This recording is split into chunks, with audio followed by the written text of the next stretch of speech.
Friends, यथार्थ Hindi education classes में आप सभी का स्वागत है।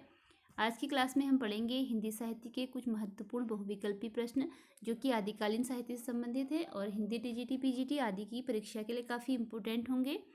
तो चलिए स्टार्ट करते हैं क्लास को। पहला प्रश्न है, आत्मबोध किसकी रचना है?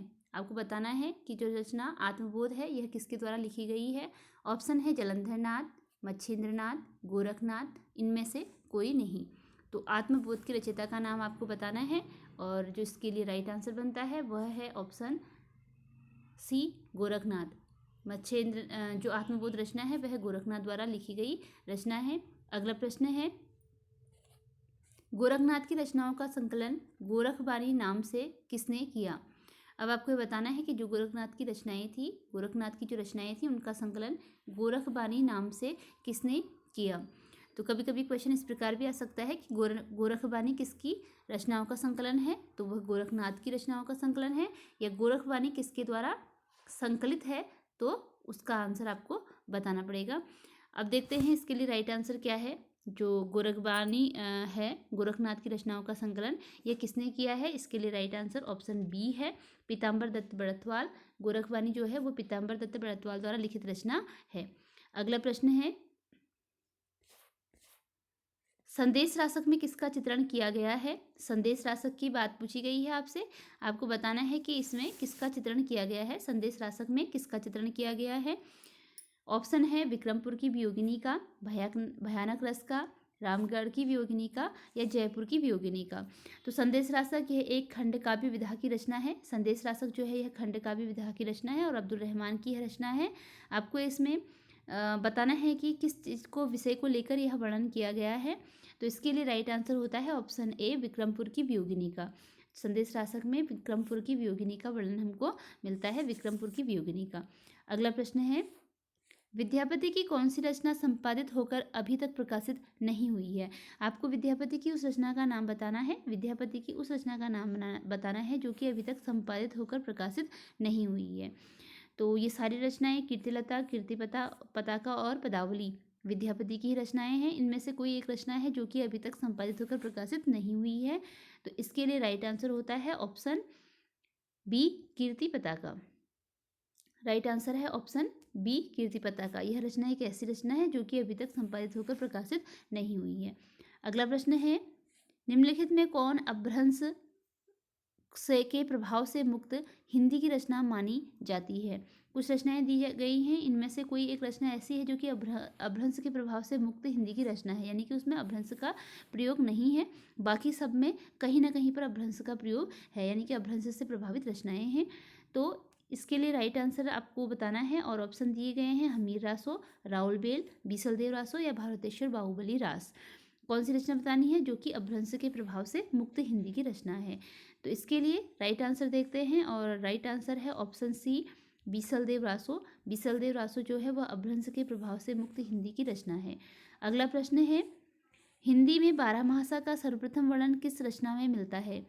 हिंदी में बारहमासा का वर्णन, हिंदी की जो रचनाएं हैं उनमें बारहमासा का वर्णन सबसे पहले किस रचना में हमें मिलता है, यह बताना है। तो बारहमासा का सबसे पहले वर्णन पूछा गया है।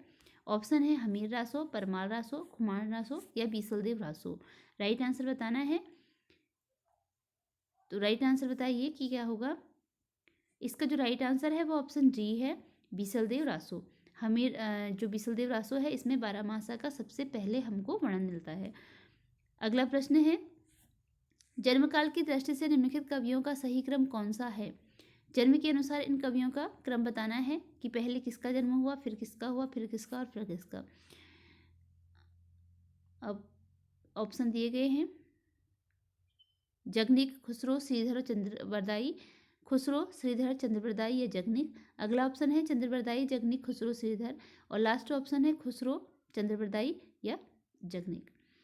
राइट आंसर आपको इसके लिए बताना है और जो इसका राइट आंसर होता है वह है ऑप्शन चंद्रबरदाई, जिनका समय 1168 से, चंद्रबरदाई का जो समय रहा था वह 1168 से 1192 के बीच रहा। फिर आते हैं जगनिक, उसके बाद आते हैं खुसरो और फिर आते हैं श्रीधर। तो इस प्रकार जो ऑप्शन सी है यह आपके लिए राइट आंसर हो जाता है, चंद्रबरदाई, जगनिक, खुसरो और श्रीधर। अगला प्रश्न है,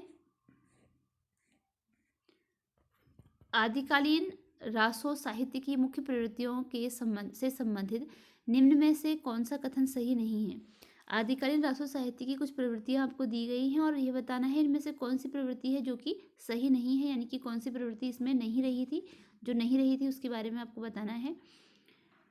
तो पहला है कि इस साहित्य में देश राष्ट्र प्रेम का सुंदर चित्रण किया गया है।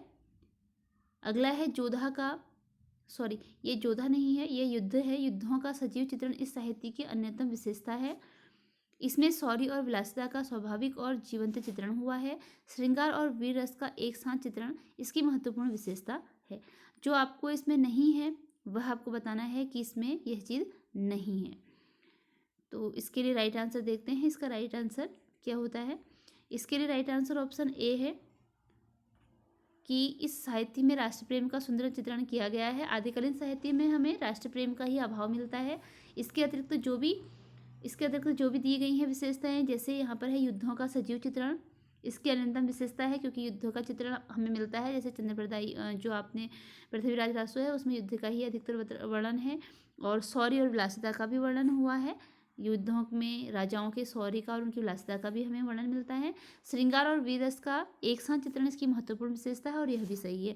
श्रृंगार का मतलब इसमें जो नायक और नायिका के मिलन और वियोग का वर्णन भी है, और वीर रस का भी हमें, क्योंकि युद्धों का वर्णन है तो उसका भी वर्णन मिलता है। तो इस प्रकार पहला ये बी, सी और डी ये तीनों ऑप्शन सही हैं, और जो गलत है वो ऑप्शन ए है, क्योंकि हमें इसमें राष्ट्र प्रेम का वर्णन नहीं मिलता है। अगला प्रश्न है, निम्नलिखित सिद्ध और नाथ में सबसे पुराना कौन है। आपको इन सिद्ध और नाथों में सबसे पुराना बताना है कौन है जो सबसे पुराना है। ऑप्शन है सरहपा, कन्हपा, मच्छंद्रनाथ और गोरखनाथ। तो सबसे पुराना बताना है कि इसमें कौन है। बताइए इसके लिए क्या होगा राइट आंसर। इसका राइट आंसर होता है ऑप्शन सी, मच्छंद्रनाथ। मच्छंद्रनाथ हैं जो इसमें सबसे पुराने हैं। ऑप्शन सी इसके लिए राइट आंसर है। अगला प्रश्न है, अपभ्रंश का बहुभूति किसे कहा जाता है। अपभ्रंश का बहुभूति किसे कहा जाता है। अपभ्रंश का बहुभूति किसे कहा जाता है। ऑप्शन है स्वयंभू, पुष्पदंत, रहमान, या इनमें से कोई नहीं। राइट आंसर आपको बताना है इसके लिए, और जो इसका राइट आंसर है वह है ऑप्शन बी, पुष्पदंत। जो पुष्पदंत हैं इन्हें अपभ्रंश का बहुभूति कहा जाता है। पुष्पदंत को अपभ्रंश का बहुभूति कहा जाता है। अगला प्रश्न है, अपभ्रंश शब्द का सर्वप्रथम प्रयोग किसने किया। अपभ्रंश शब्द का सबसे पहले प्रयोग किसके द्वारा किया गया है यह बताना है। ऑप्शन है पतंजलि, भामह, राजशेखर या भरत मुनि। तो अपभ्रंश शब्द का सबसे पहले प्रयोग बताना है किसने किया। देखते हैं इसके लिए राइट आंसर क्या होता है। इसका राइट आंसर ऑप्शन ए है, पतंजलि। अपभ्रंश शब्द का जो सबसे पहले प्रयोग किया गया था वह पतंजलि के द्वारा किया गया था। अगला प्रश्न है, अपभ्रंश का वाल्मीकि किसे कहा जाता है। अभी हमने क्या पढ़ा था, अपभ्रंश का बहुभूति पढ़ा था जो कि पुष्पदंत को कहा जाता है। अब बात है अपभ्रंश के वाल्मीकि की। अपभ्रंश का वाल्मीकि किसे कहा जाता है। ऑप्शन है राजशेखर, भामा, मुनिदत्त या स्वयंभू। राइट आंसर बताना है, और इसके लिए जो राइट आंसर होता है वह है ऑप्शन डी, स्वयंभू। अपभ्रंश का वाल्मीकि स्वयंभू को कहा जाता है। ऑप्शन डी इसके लिए राइट आंसर होता है। ठीक है, अपभ्रंश का वाल्मीकि कहा जाता है। अगला प्रश्न है, पुष्पदंत को भाखा की जड़ किसने कहा। आपको बताना है कि पुष्पदंत को भाखा की जड़ किसने कहा। ठीक है, पुष्पदंत को भाखा की जड़ कहा गया है, किस आचार्य के द्वारा कहा गया है यह आपको बताना है। ऑप्शन में है आचार्य रामचंद्र शुक्ल, ग्रियर्सन, शिवसिंह सेंगर और नगेंद्र। इनमें से किसके द्वारा पुष्पदंत को भाखा की जड़ कहा गया है। भाखा की जड़, तो ये बताना है भाखा की जड़ किसके द्वारा कहा गया है, और इसके लिए जो राइट आंसर है वह है ऑप्शन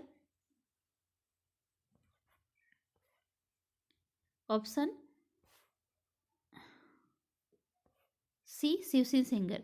शिवसिंह सेंगर ने पुष्पदंत को भाखा की जड़ कहा है।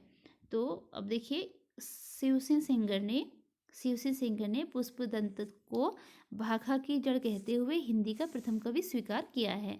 तो पुष्पदंत को उन्होंने शिवसिंह सेंगर के अनुसार पुष्पदंत जो है वह हिंदी के पहले कवि हैं। क्योंकि हिंदी के प्रथम कवि के बारे में विवाद है, अलग अलग विद्वानों के द्वारा अलग अलग कवि को या लेखक को हिंदी का पहला कवि माना गया है। तो जिस प्रकार राहुल सांकृत्यायन जी ने सरहपा को माना है। ठीक है, राहुल शंकरदयाल जी ने किसे माना है? सरहपा को हिंदी का प्रथम कवि माना है। और जो शिवसिंह सिंगर है, इन्होंने पुष्पदंत को हिंदी का प्रथम कवि माना है। तो इस प्रकार अलग अलग कवियों के द्वारा अलग अलग कवि को माना गया है। तो अभी हम बात हो रही है पुष्पदंत को भाखा की जड़ किसने कहा? तो वह शिवसिंह सिंगर ने कहा, और उन्होंने ही उसने ये कहते हुए, भाखा की जड़ कहते हुए, उन्हें हिंदी का प्रथम कवि भी उन्होंने स्वीकार किया। अगला प्रश्न है, बिसलदेव रासो की नायिका का क्या नाम है? आपको बिसलदेव रासो की नायिका का नाम बताना है। बिसलदेव रासो की नायिका का क्या नाम है? ऑप्शन में है रूपमती, राजमती, राजवती या मृणालवती। तो बिसलदेव रासो की नायिका का नाम बताना है, और इसके लिए जो राइट आंसर है वह है option B. Option B, Rajmati. Bisaldev Raso की नायिका का नाम राजमती है।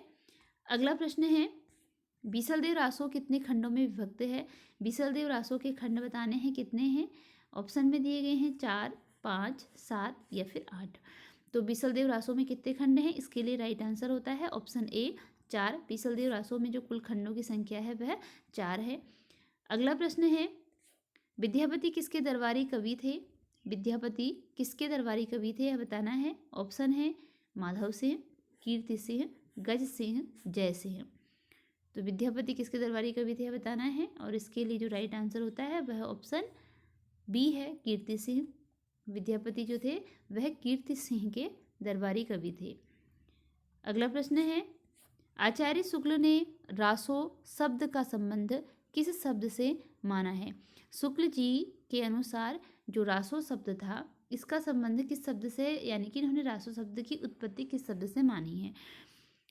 रसिक से, रसायन से, रास से या फिर रासक से? राइट आंसर आपको बताना है। शुक्ल जी के अनुसार पूछा गया है, ये क्वेश्चन शुक्ल जी के अनुसार है।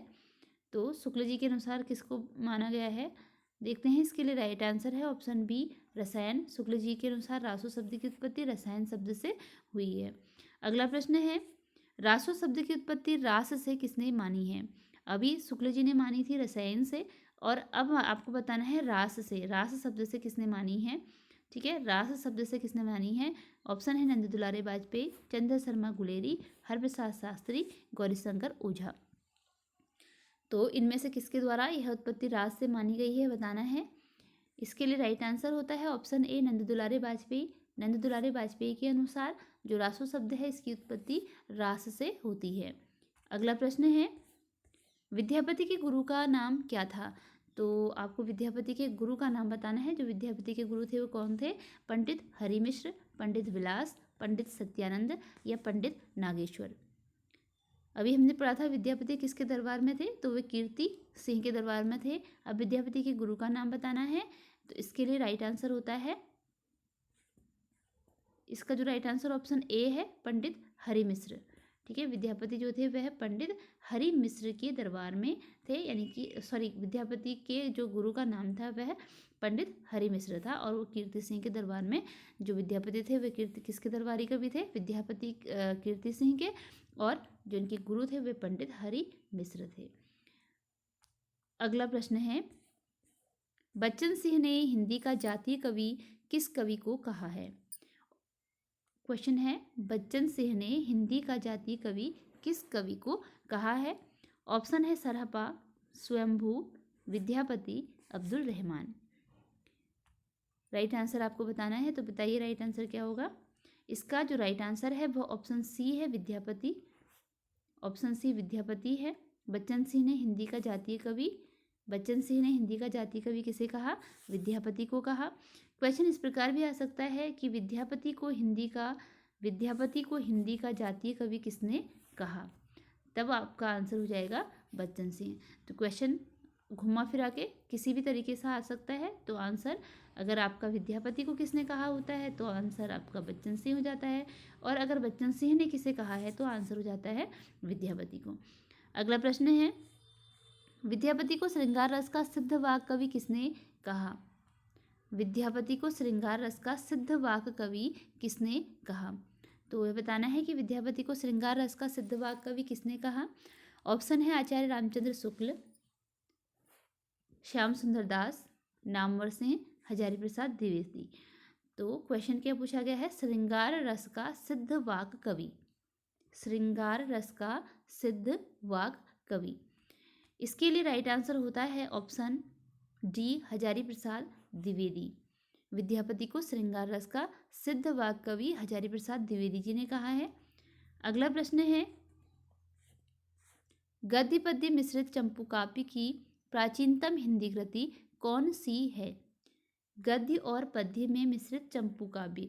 चंपू काव्य का मतलब ही यह होता है जो रचना गद्य और पद्य में लिखी जाती है। ठीक है, जो चंपू काव्य का मतलब कभी कभी इस प्रकार भी पूछा जाता है कि चंपू काव्य किसे कहते हैं। तो चंपू काव्य उसे कहते हैं जो रचना गद्य और पद्य में मिश्रित होती है, यानी कि गद्य और पद्य दोनों में लिखी होती है। इनकी जो मिश्रित रचना होती है उसे चंपू काव्य कहा जाता है। अब आपको बताना है कि गद्य और पद्य से मिश्रित जो चंपू काव्य है उसकी प्राचीनतम कृति कौन सी है। ऑप्शन है परमात्मा प्रकाश, वर्ण रत्नाकर, राउल बेल, उक्ति व्यक्ति प्रकरण। तो गद्य और पद्य में मिश्रित चंपू काव्य की रचना प्राचीनतम जो है वह बतानी है। ऑप्शन परमात्मा प्रकाश, वर्ण रत्नाकर, राउल बेल, उक्ति व्यक्ति प्रकरण। और जो इसके लिए राइट आंसर है वह बनता है option C, option C Raul Bel. गद्य और पद्य से जो मिश्रित रचना है जो चंपू काव्य है वह कौन सी है? राउल बेल है। अगला प्रश्न है, राउल बेल रचना में कितनी बोलियों का वर्णन मिलता है? जो राउल बेल रचना है इसमें कितनी बोलियों का वर्णन मिलता है यह बताना है। बोलियां कौन कौन सी बोलियों का इसमें वर्णन मिलता है बताना है। ऑप्शन में दिए गए हैं 7, 8, 5 या 6। तो राउल बेल रचना में कितनी बोलियों का वर्णन मिलता है? इसके लिए राइट आंसर है ऑप्शन ए 7। राउल बेल में कुल 7 बोलियों का वर्णन मिलता है। अगला प्रश्न है, हजारी प्रसाद द्विवेदी हिंदी का प्रथम कवि मानते हैं। आपको बताना है कि किसको हजारी प्रसाद द्विवेदी के द्वारा हिंदी का प्रथम कवि माना गया है। अब्दुल रहमान को, सरहप्पा को, स्वयंभू को या फिर पुष्पदंत को। राइट आंसर बताना है। पुष्पदंत को हमने अभी पढ़ा था, किसके अनुसार पुष्पदंत को हिंदी का प्रथम कवि माना गया है? शिव सिंह सेंगर के अनुसार। किसके अनुसार माना गया है? शिव सिंह सेंगर के अनुसार। और सरहप्पा को किसके अनुसार माना गया है? राहुल सांकृत्यायन के अनुसार। तो अब है बारी किसकी? हजारी प्रसाद द्विवेदी की, कि हजारी प्रसाद द्विवेदी ने किसे माना है हिंदी का प्रथम कवि। अब देखते हैं इसका राइट आंसर। इसका राइट आंसर है ऑप्शन ए, अब्दुल रहमान। हजारी प्रसाद द्विवेदी ने हिंदी का प्रथम कवि माना है अब्दुल रहमान को। अगला प्रश्न देखते हैं। अगला प्रश्न है, सहजयान के प्रवर्तक निम्न में से कौन माने जाते हैं? इनमें से कौन है जो कि सहजयान के प्रवर्तक हैं? सरहप्पा, सबरपा, डोम्बिपा या फिर लुइपा। राइट आंसर आपको बताना है, तो बताइए राइट आंसर क्या होगा। इसके लिए जो राइट आंसर है वह है ऑप्शन ए, सरहप्पा। सहजयान के जो प्रवर्तक हैं वह सरहप्पा माने जाते हैं। इसी के साथ हमारी ये क्लास यहीं पर एंड होती है। मिलते हैं अगली क्लास में कुछ नए क्वेश्चन के साथ जो कि आदिकाल से संबंधित हैं। आगे की क्वेश्चन हम कल को करेंगे। चलिए यहीं पर क्लास एंड करते हैं।